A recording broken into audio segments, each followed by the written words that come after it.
Swede Borene of Flashpoint, it's great to see you. Thanks for joining me. What are some of the key challenges that you're seeing agencies having to deal with as they're integrating open source intelligence into the other types of information that they're receiving? So I think one of the predominant challenges is misunderstanding about what OSINT is and is not. And historically, it used to be publicly available information. It has always included commercially available information, but only recently did the government start setting policies on what that means. And I would add that there's kind of another layer of that conversation, which is not all commercially available information is equal. And so there's a lot of education that needs to happen at all levels of government. It's the agency customers themselves, it's the contracting offices. There is a brand new House Permanent Select Committee on Intelligence subcommittee on this discipline. And so some commercially available information comes scraped and aggregated, kind of almost like a mindless collect off the internet. Other is really precisely collected, and I think really an important distinction is how do agencies in the federal government, which have to adhere to privacy standards, constitutional restrictions, legal authorities stay within those bounds, how can they get the auditability and traceability for a commercial provider to show how they got the data? And can they separate out data in order to protect individual civil liberties of individual Americans? Who should provide that education that you just described, and who needs to receive it? So I think those of us in the commercial sector need to do a lot of this education. And I think I would recommend those in government to take briefings.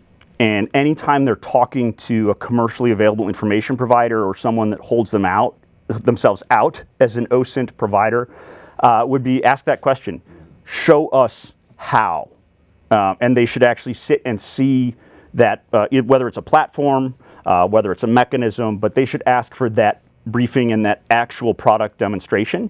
And also, companies need to be able to show their math, right? We live in an increasingly transparent era.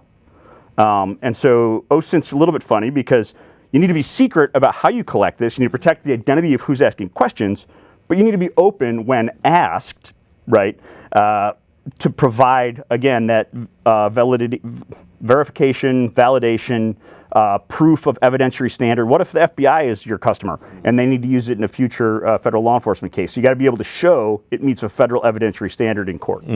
You have to show a little bit of the how, but not so much of the how that you give away the company store, it sounds like. 100%. I view it as akin to when commercially available satellite imagery came to market, right?